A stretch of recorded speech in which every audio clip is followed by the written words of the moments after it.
Welcome back to my channel. Obviously there are some challenging times that we're all facing nowadays, and we are spending a lot more time utilizing our technology. But in this video, I want to share with you my opinions on how I think technology should be working. So stay tuned.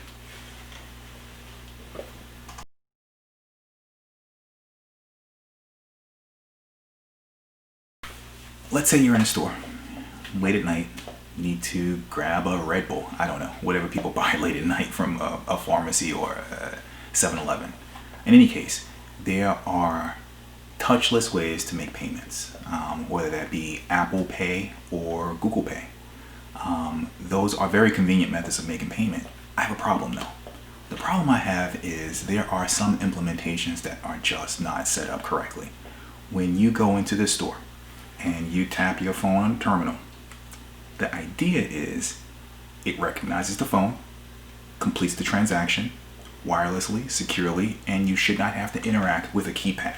You should not need to put in a PIN number. You should not need to sign anything. You should not confirm whether you need a receipt or not. All these things should be touchless.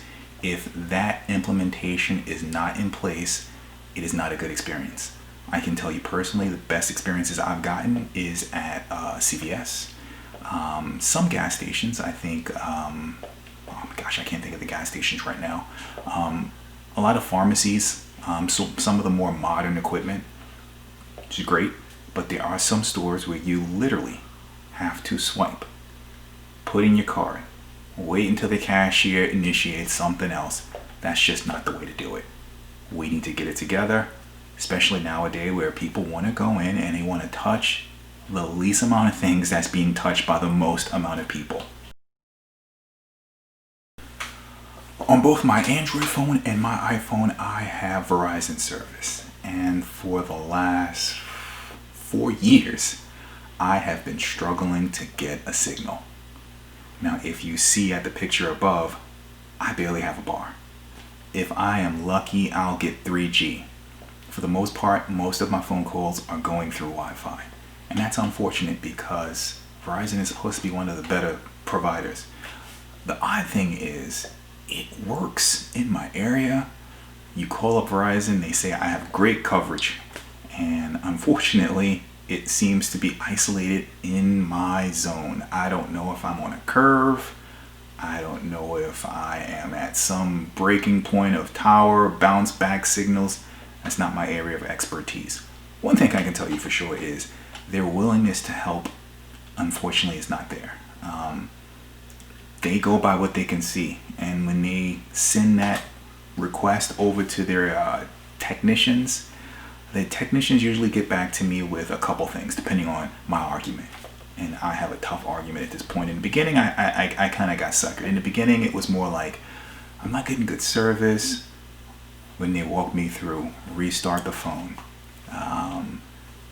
reboot it, turn Wi-Fi off, on, put it in whatever, standby mode, take it out. None of that's going to help. The bottom line is I can take this SIM card out, put it in the many different phones that I've used over the years, and I have the exact same problem. So the problem is you, Verizon. And I want to call you out because it would be nice if I can just pick up the phone while I am mostly working from home and actually be able to work from home. Now, Wi-Fi calling is okay. If that is the only option, it's not okay. For a lot of people, it helps. But for me, it's all I got. And I have a lot of smart devices, computers, laptops that are trying to gain access to the Verizon Fios network that I have. Unfortunately, I don't have a $300 plan. I don't need it. I don't use that much of the internet. But my calls are just not reliable, and most of them go to voicemail, and that's unfortunate. Hopefully that'll get resolved. Today I put in the final request to them to hopefully see if something can get done. And if it doesn't, what can I do?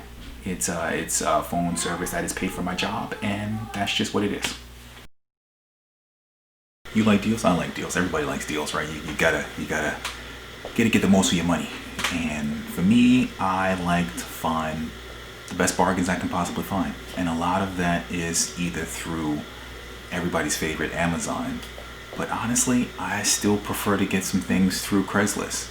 Now, hold on a second. I completely understand going to Craigslist is risky. I am from Brooklyn, if that still means anything.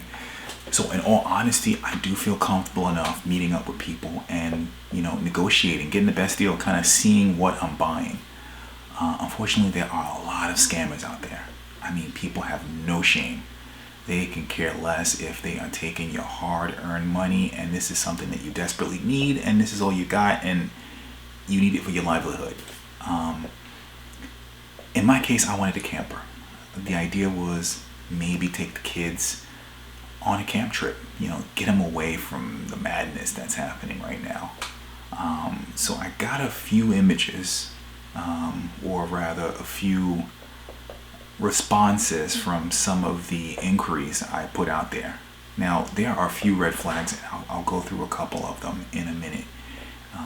One of the red flags is how the poster is displaying their number, how many times they're posting the same ad over and over again, and then the price. If it's too good to be true, it's too good to be darn true. Also, people so insistent on getting their money so quick. In my case, I'll go into that a little more in detail. The poster was just insistent that I go to their private eBay listing ASAP and make that payment. Make that payment. Did you make that payment yet? In all honesty, you can still get some pretty good deals on Craigslist. The only thing is you have to be wise. The obvious is meet up, cash only, no shipping of the items, no prepaying before you even look at anything, and always test. Now, this particular scammer that I had to deal with, what they did was they sent me an email, said, send me your address. I want to check and see if you're in the free shipping zone. I'm like, okay, here we go. So I sent an address. And they sent me the information back saying, great, I can ship to you for free. And then there was a story behind it. I am an Army vet and I have to get rid of this thing. I can't use it anymore, blah, blah, blah. I don't know, my leg doesn't work, something like that. And they sent me a link. Now, the link that I clicked on, and trust me, I have an isolated environment that I can use when I do stuff like this because I know not to infect myself.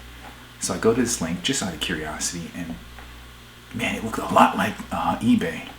Fortunately for me, is eBay gets updated, and I guess they had an old template from a few years ago before they started making some of the changes.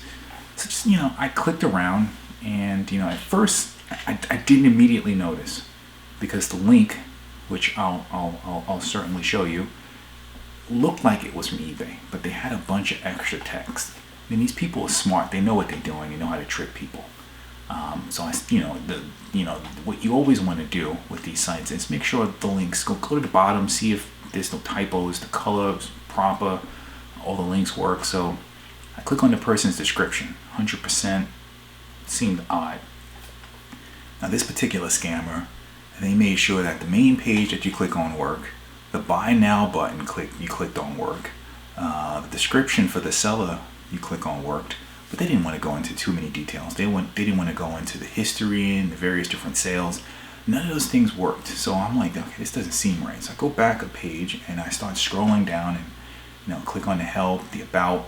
All of those just link right back to the same page. So clearly this is a lazy attempt to make some HTML whip up of eBay's page. Nothing on that page would actually link out to the real eBay support, things like that. So I knew immediately it was fake. Now, if I would have clicked on that buy now link, I don't know what would have happened. It probably would have tried to make me make some kind of payment through, who knows? But I obviously didn't make that attempt. So I did a search for that particular number on the web, and sure enough, tons and tons of people experienced this. Apparently, buying trailers or campers is one of the things that's scammed quite heavily on Craigslist. Now you're gonna find a lot of things that are gonna be popular and people try to scam. So you have to be on the lookout. For me, I text the person back kindly. Don't appreciate being scammed. What you're doing is not right, and I'm going to report you.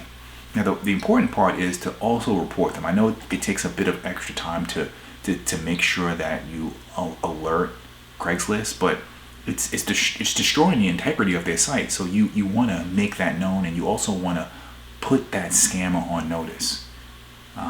There are people I've seen that actually would post a post just letting them know that this particular person is a scammer. And that, that if you have time on your hands, by all means, but I wouldn't give up on Craigslist because, man, I have gotten a lot of good stuff. I've gotten my Segway. Heck, I got the camera I'm using right now. Man, I've gotten so many things over the years for so many. One of my first cars, I got a head unit, 2 head units actually, for my very, very first car. And I upgraded the head unit in my Acura MBX with a really nice, it had Garmin maps built in, Bluetooth. I hooked up the reverse camera. It was a really nice unit, and I think I got it for like 10% of the actual cost itself. And the guy had an interesting story. It was a sad story. Him and his wife had a bad breakup, divorce, and he was just pulling stuff out of the car that they co-owned, and that was one of the items that he happened to own, and that was his.